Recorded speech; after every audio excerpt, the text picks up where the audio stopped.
I've spent 14 years working hospital security at Mercy General in Buffalo, New York. Started as a patrol officer straight out of community college, worked my way up to shift supervisor for the graveyard rotation. I've got certifications in crisis intervention, de-escalation techniques, and emergency response protocols. I've restrained combative patients high on PCP, talked down suicidal teens in the ER, and handled everything from domestic disputes spilling into our lobby to gang members trying to finish what they started on the street. In all those years, I thought I'd seen the absolute worst of humanity: overdoses, stabbings, child abuse cases that made me question whether there's any good left in this world. But I maintained my professional composure because that's what the job demanded. Hospital security isn't like mall cops or parking lot patrols. We're the thin line between chaos and the medical staff trying to save lives. We carry radios, not weapons, but we're trained to handle situations that would send most people running. Mercy General is a level 1 trauma center serving Western New York, a sprawling complex of interconnected buildings that's grown organically over the past century. The original brick structure from 1923 sits at the center, surrounded by newer wings and towers added decade by decade. The basement levels contain the morgue, storage, and maintenance tunnels that snake beneath the entire facility like concrete arteries. During night shifts, those corridors echo with the distant hum of HVAC systems and the occasional rattle of supply carts being wheeled to their destinations. I love the night shift because it let me really know the building. You learn every sound, every shadow, every door that doesn't quite close right. The emergency department never sleeps, but most of the hospital settles into a quieter rhythm after midnight. That familiarity, that sense of complete control over my environment, is what made what happened on March 15, 2023, so fundamentally impossible to accept. That was the night that destroyed everything I thought I understood about my job, my building, and maybe reality itself. It started like any other Tuesday night. I clocked in at 11:47 p.m., relieving Martinez from the day shift. The overnight crew consisted of myself, Thompson on patrol, and Kowalski monitoring the security office. Standard staffing for a Tuesday. Enough to handle typical issues, but not the chaos of a weekend night. I made my initial rounds, checking the ED waiting room, main lobby, and the restricted access points on floors 2 through 7. At 1:23 a.m., I got a call from Nurse Rodriguez in the ICU on the 4th floor. Patient in room 412 was being disruptive. Nothing violent, just refusing to stay in bed and trying to walk around despite being connected to multiple monitoring devices. Standard procedure was to assess whether we needed to implement soft restraints or a verbal de-escalation would suffice. I took the elevator up, badging through the ICU security door with my access card. The ICU at night has its own atmosphere. Dim lighting, the constant beeping of monitors, and that antiseptic smell that seems stronger when the building is quiet. Rodriguez met me at the nurse's station, a competent professional I'd worked with dozens of times over the years. Room 412, James Whitmore, admitted yesterday with chest pains. She briefed me. 73 years old, stable condition, but he keeps getting up and wandering around. Won't listen to staff instructions. We've explained the fall risk multiple times, but he's insisting he needs to check on something down the hall. I approached room 412 expecting the usual confused elderly patient, maybe dealing with hospital delirium or medication side effects. Instead, I found a thin man with silver hair sitting calmly on the edge of his bed, fully alert and oriented. He was wearing the standard hospital gown, connected to a cardiac monitor and IV line, but his demeanor was completely lucid. "Mr. Whitmore, I'm Officer Collins with Hospital Security," I introduced myself. "I understand you've been having trouble staying in bed tonight." He looked at me with clear, intelligent eyes. "Officer, I need to check on the patient in room 418. She's in distress." "Sir, room 418 is just down the hall. The nursing staff is monitoring all patients. Your job right now is to focus on your own recovery." "You don't understand," he said, standing up despite the tangle of wires. "She's calling for help, but no one can hear her. I can hear her through the walls." I exchanged a glance with Rodriguez, who shrugged. Auditory hallucinations weren't uncommon in hospital patients, especially elderly ones dealing with the stress of admission and unfamiliar medication regimens. But as I prepared to guide Mr. Whitmore back to bed, something made me pause. The ICU was designed with thick walls for patient privacy and noise control. Room 418 was 3 doors down and across the hall. Even with exceptional hearing, it would be impossible to distinguish sounds from that specific room, especially with the ambient noise of medical equipment. Mr. Whitmore, what exactly are you hearing? She's saying, please help me, I can't breathe, over and over. She's been saying it for the past 20 minutes. Rodriguez checked her tablet. Room 418 is Mrs. Chen, post-surgical recovery from gallbladder removal. She's been stable all night, sleeping soundly. I checked on her 15 minutes ago. But something about Mr. Whitmore's certainty bothered me.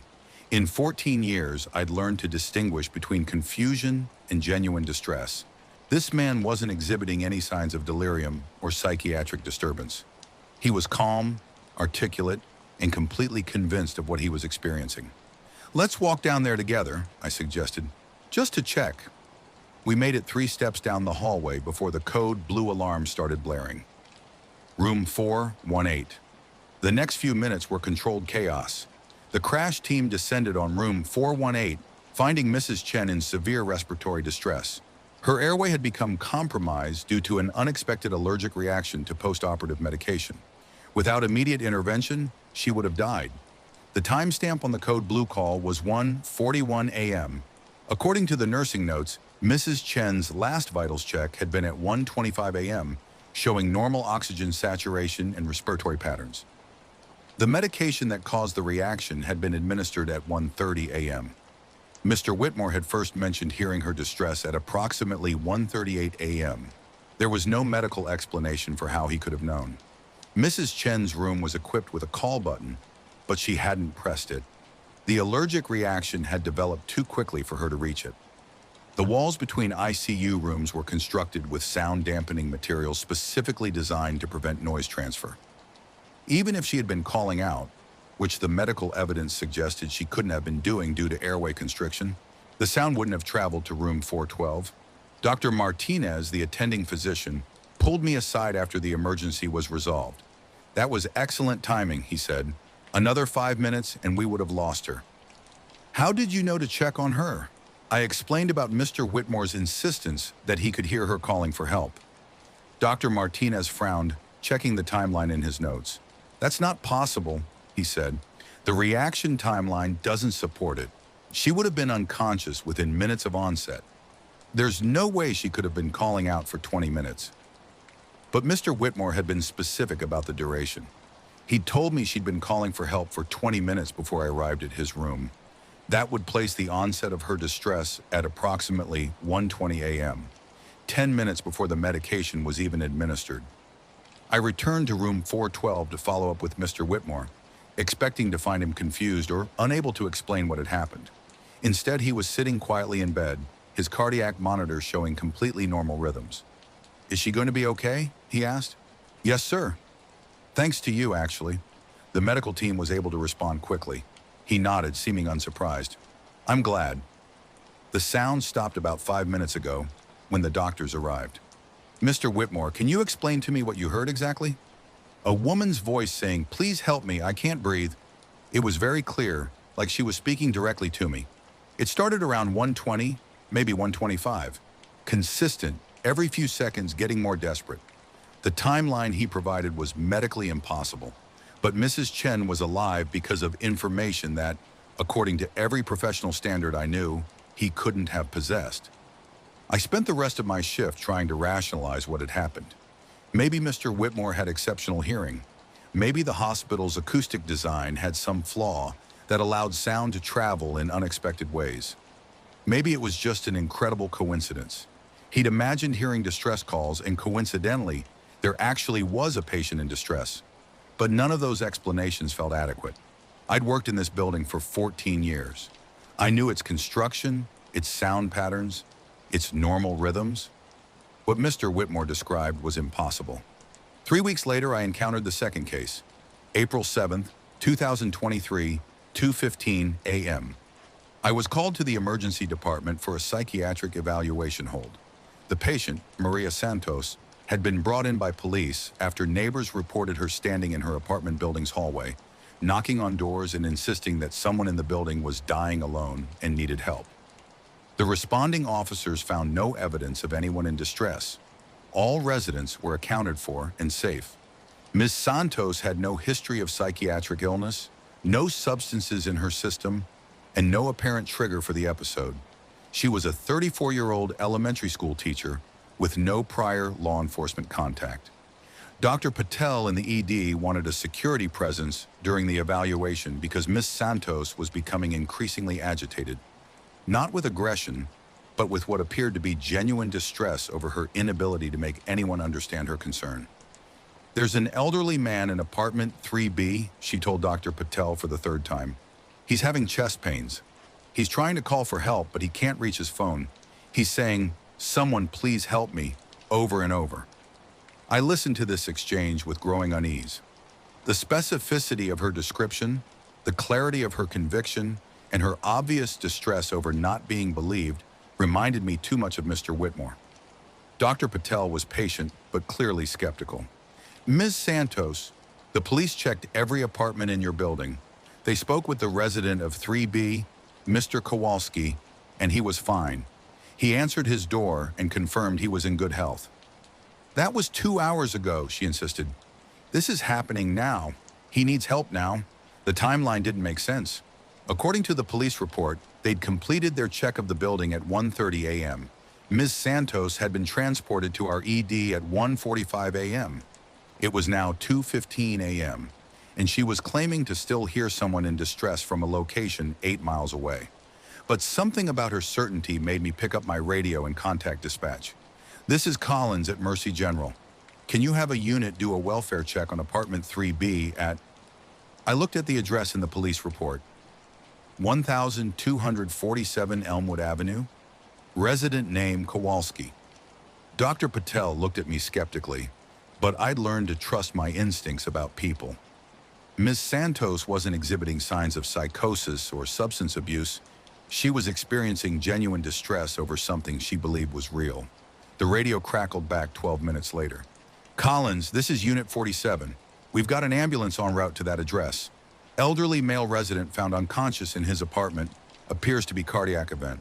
"How did you know?" The room went silent. Dr. Patel stared at me, then at Miss Santos, who had slumped back in her chair with relief. "Thank God," she whispered. "I thought no one would listen." I asked the follow-up question I was dreading. "Miss Santos, can you still hear him?" "No," she said. "It stopped when the paramedics arrived. He's not alone anymore." The official report from the paramedics indicated that Mr. Kowalski had suffered a heart attack at approximately 2:20 a.m. He was found on his living room floor, his phone on a table just out of reach. Without emergency intervention, he would have died alone in his apartment. Ms. Santos had reported hearing his distress calls from 8 miles away, through multiple walls and floors, while he was physically unable to make any sound due to cardiac arrest. Dr. Patel discharged her with a recommendation for outpatient psychiatric evaluation, but I could see the uncertainty in his eyes. There was no medical framework for what had just happened. I started documenting everything, every detail, every timeline, every impossible element of both cases. I researched acoustic phenomena, psychological conditions, and any scientific explanation that might account for what I'd witnessed. The cases shared specific elements. Both patients reported hearing distress calls from people who were medically incapable of making those calls. Both provided accurate information about the timing and nature of medical emergencies they had no way of knowing about. Both described the voices stopping once emergency responders arrived. I began paying closer attention during my shifts, listening for other reports that might fit the pattern. The hospital staff started to notice my unusual interest in cases involving patients who claimed to hear things others couldn't. On May 2nd, I found the third case. David Kim, a 41-year-old accountant, was admitted to our psychiatric ward after his family reported that he'd become convinced he could hear his deceased father calling for help. Mr. Kim had been sleeping poorly for weeks, insisting that his father was trapped somewhere and needed assistance. The family was understandably concerned. Mr. Kim's father had died 6 months earlier from complications following surgery at a different hospital across town. There was no rational basis for his claims. But when I read the intake notes more carefully, I noticed details that made my blood run cold. Mr. Kim reported that the calls for help had started on April 30th at approximately 3 a.m. He described his father's voice as saying, "Help me, I can't get out," repeatedly for several hours before stopping. I pulled the records from St. Mary's Hospital where Mr. Kim's father had died. On April 30th, 2023, at 2:47 a.m., there had been a power failure in the morgue's refrigeration system. By morning, the backup generators had restored power, but the temperature logs showed a critical failure lasting several hours. Mr. Kim had reported hearing his father's distress at the exact time the morgue system failed, from a location 15 miles away, concerning a father who had been deceased for 6 months. I sat in my car after that shift, staring at my documentation. 3 cases, each medically and physically impossible, each involving accurate information that the patients had no way of possessing. I was a security guard trained in crisis intervention and emergency response, not a researcher or medical professional, but I couldn't ignore the pattern. The breaking point came on June 18th, 2023. I was working an overtime shift, covering for Thompson, who'd called in sick. At 3:22 a.m., I received a call from the pediatric ICU on the 6th floor. A 12-year-old patient, Emma Rodriguez, was crying and refusing to sleep, insisting that the baby is scared and wants her mommy. The pediatric ICU housed critically ill children, and it wasn't uncommon for young patients to experience anxiety or confusion. I expected to provide reassurance and perhaps help coordinate with family members or child life specialists. But when I arrived, I found Emma sitting up in her bed, connected to monitors for her treatment of severe asthma, pointing toward the wall that separated the pediatric intensive care unit from the neonatal intensive care unit. "She's right there," Emma said, pointing at the wall. "The little baby. She's crying because she can't find her mommy." Nurse Williams, a veteran pediatric nurse I'd worked with for years, pulled me aside. "She's been doing this for about 30 minutes, very specific about the location and the nature of the distress. We've explained that there's a wall there, that she can't possibly hear anything from the other unit, but she's adamant." "What's on the other side of that wall?" I asked. "In an NICU bed 7, Williams replied. "But I checked with the NICU staff 20 minutes ago. That bed currently houses a premature infant who's been stable all night, sleeping peacefully according to their notes." I looked at Emma, who was still pointing at the exact same spot on the wall. In my experience with children, their attention spans for imaginary concerns were limited, but Emma's focus was unwavering, and her distress was clearly genuine. "Emma, what is the baby saying?" "She's not saying words. She's just crying because she's scared and she wants her mommy. Her mommy isn't there, and she doesn't understand why." Something about the specificity of that statement bothered me. I radioed down to the NICU and asked to speak with their charge nurse. "This is Collins in security. Can you give me a status update on the infant in bed 7? Bed 7, let me check. Baby girl Johnson, 32 weeks gestational age, admitted 3 days ago. Currently stable, sleeping. Where are the parents?" There was a pause. "Mother is recovering from an emergency cesarean section at another hospital. Father is with her. They haven't been able to visit yet due to complications with the mother's recovery. So the infant was alone, separated from her mother due to circumstances beyond anyone's control. But that didn't explain how Emma could know about the situation or the specific emotional content of the baby's distress." "One more question," I said. "What time was the baby's last feeding?" "She's been sleeping since about 2:30 a.m., due for her next feeding at 4 a.m. I checked my watch. 3:47 a.m.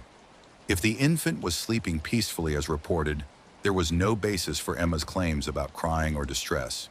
But as I was ending the radio conversation, the NICU nurse's voice came back on, sounding puzzled. "Collins, this is strange. The baby just started crying, and she seems unusually distressed. We're going to check on her now." Emma immediately relaxed in her bed. "She stopped crying. Someone's coming to help her." The NICU team found that baby Johnson had somehow become tangled in her blankets in a way that was causing mild respiratory distress. It wasn't life-threatening, but it was causing discomfort that manifested as the crying the nurses had just begun to hear. Emma had reported the baby's distress 25 minutes before it became audibly apparent to the medical staff in the same room as the infant. I requested a meeting with hospital administration the following week. Dr. Rebecca Foster, Chief Medical Officer, and James Patterson, Director of Security Operations, listened to my documentation of the 4 cases with professional skepticism that gradually shifted to genuine concern. Officer Collins, Dr. Foster said after I'd finished, what you're describing challenges fundamental assumptions about sensory perception and medical monitoring. These cases seem to suggest that certain patients are somehow aware of medical distresses they couldn't possibly know about. That's exactly what I'm saying, I replied. And I think there may be more cases that haven't been properly documented because staff are dismissing them as psychiatric symptoms or hallucinations. Patterson leaned forward. What are you proposing? I think we need to start taking these reports seriously. When a patient claims to be hearing distress calls, especially if they can provide specific details about location or timing, we should investigate immediately rather than assuming it's delusional. Dr. Foster was quiet for a long moment. The medical implications of what you're suggesting are significant. You're talking about some form of extrasensory awareness of medical emergencies. There's no scientific framework for that. I'm not trying to provide a scientific framework, I said. I'm reporting what I've observed and suggesting that we develop protocols to respond to it. The meeting ended with a commitment to review the cases more thoroughly and consider developing new assessment protocols. But I could see the skepticism in their eyes. What I was proposing challenged everything they'd learned about medicine and human physiology. 2 weeks later, Patterson called me into his office. Collins, I've reviewed your cases with our legal department and medical staff. While we appreciate your attention to detail and your concern for patient safety, we're concerned that you may be developing an unhealthy fixation on these incidents. Sir, these patients provided accurate information about medical emergencies they had no way of knowing about. That's not a fixation. That's documentation of fact. The legal department is concerned about liability if we start treating unsubstantiated patient claims as emergency protocols. If we respond to every report of someone hearing voices, we'll overwhelm our emergency response capabilities. I realized that the institution couldn't afford to acknowledge what I documented. The implications were too far-reaching, too disruptive to standard medical practice. They needed to classify my observations as a security officer, becoming overly invested in coincidental events. Additionally, Patterson continued, some staff members have expressed concern that you're encouraging psychiatric patients to elaborate on their delusions by taking their claims seriously. Dr. Chen in psychiatry feels that your approach may be interfering with proper treatment. That was the moment I realized my career was over, not because I'd done anything wrong, but because I documented something that the institution couldn't accept or integrate into its operational framework. I submitted my resignation on August 15, 2023. 14 years of experience, excellent performance reviews, commendations for emergency response, and a spotless record meant nothing when weighed against my insistence that certain patients were demonstrating capabilities that medical science couldn't explain. In my final report, I documented 12 additional cases I'd identified through careful review of incident reports and psychiatric consultations. Patients who claimed to hear distress calls, who provided specific information about medical emergencies, who exhibited distress that corresponded to actual events they couldn't have known about. The pattern was consistent. Patients with no history of psychiatric illness suddenly reporting that they could hear calls for help from specific locations. The calls always involved someone in genuine medical distress. The patients always provided accurate information about timing and nature of the emergency. The voices always stopped when emergency responders arrived. I tried to research similar phenomena in medical literature, but there was nothing. No studies, no case reports, no framework for understanding what I'd observed. It was as if I'd documented something that wasn't supposed to exist. My last shift was a quiet Tuesday night, the same shift rotation where I'd first encountered Mr. Whitmore. I walked through the familiar corridors, badged through the security doors I'd accessed thousands of times, and tried to reconcile my 14 years of experience with the knowledge that I was leaving because I'd paid attention to details that others preferred to ignore. As I cleaned out my locker, I wondered how many other cases had been dismissed as psychiatric symptoms or coincidental events.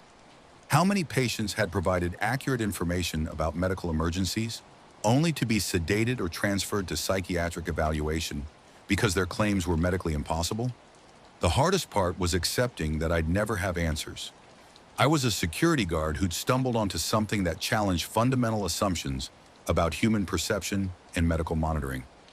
I didn't have the credentials or institutional support to investigate further, but I couldn't stop thinking about the patients who'd trusted me with their impossible knowledge.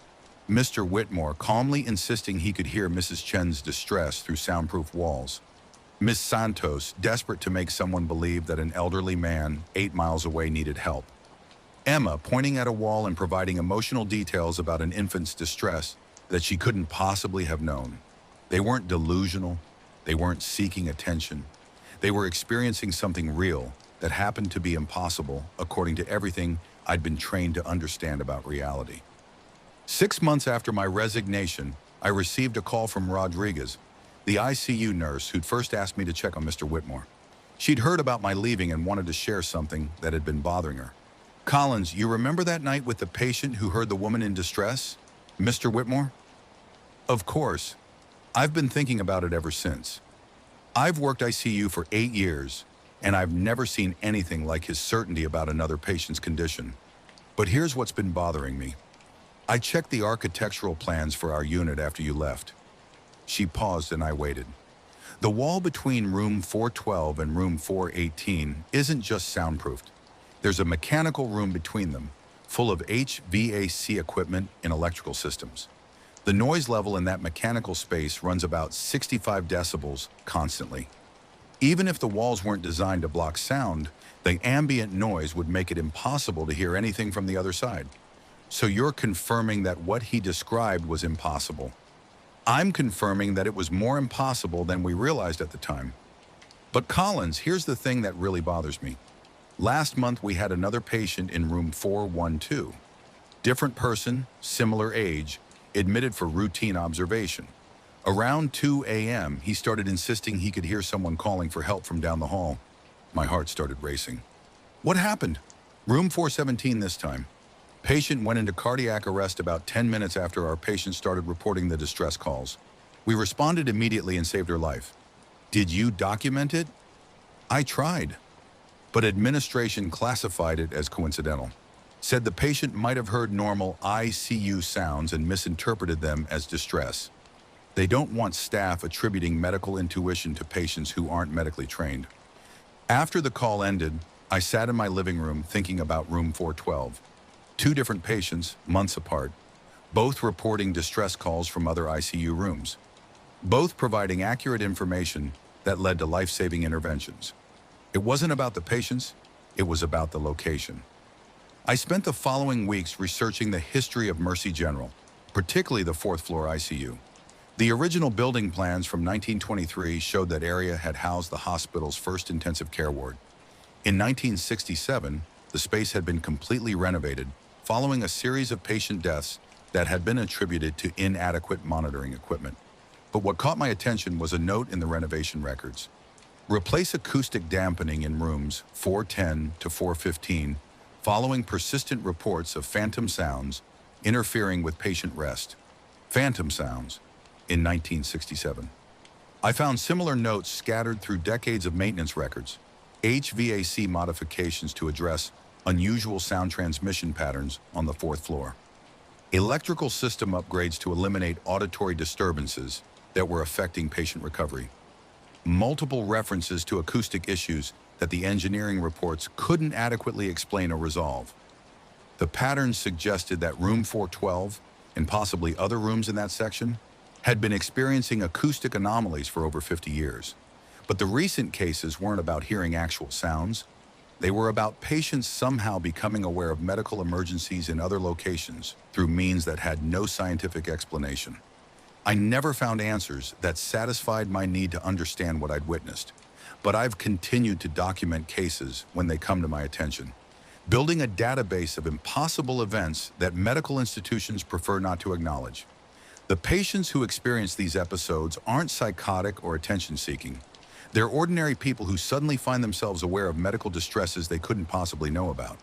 They provide specific, accurate information that leads to life-saving interventions. And when emergency responders arrive to help the person in distress, the voices they're hearing always stop.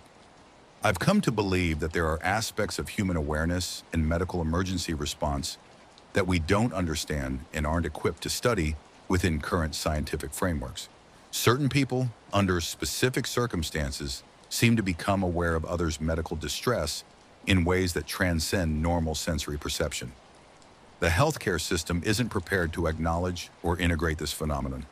It challenges too many fundamental assumptions about patient monitoring, emergency response, and the nature of human perception itself. It's easier to classify these cases as psychiatric symptoms than to confront the possibility that our understanding of medical emergency awareness is incomplete. But the patients saved by these impossible interventions are still alive. Mrs. Chen, Mr. Kowalski, Baby Johnson, and others whose names I may never know. Their survival stands as evidence that something real was happening, regardless of our ability to explain or accept it. I think about the other security officers, nurses, and medical staff who've encountered similar cases over the years. How many dismissed them as coincidental? How many patients were sedated or transferred to psychiatric evaluation because they provided accurate information about medical emergencies they couldn't have known about? In 14 years of hospital security, I learned to distinguish between genuine distress and attention-seeking behavior, between medical emergencies and false alarms, between rational concerns and delusional thinking. The patients who heard impossible voices fell into none of those familiar categories. They were experiencing something real that happened to be impossible. I resigned because I couldn't continue working in an environment that required me to ignore evidence of something that might save lives, simply because it didn't fit established medical understanding. Sometimes late at night, I wonder if there are patients in hospitals across the country trying to tell medical staff about emergencies they're somehow aware of, only to be dismissed as delusional because their knowledge is medically impossible. And I wonder how many people have died alone because no one was willing to listen to the impossible voices that knew they needed help. If you enjoyed this story, you'll love what's coming next. Hit subscribe so you don't miss it.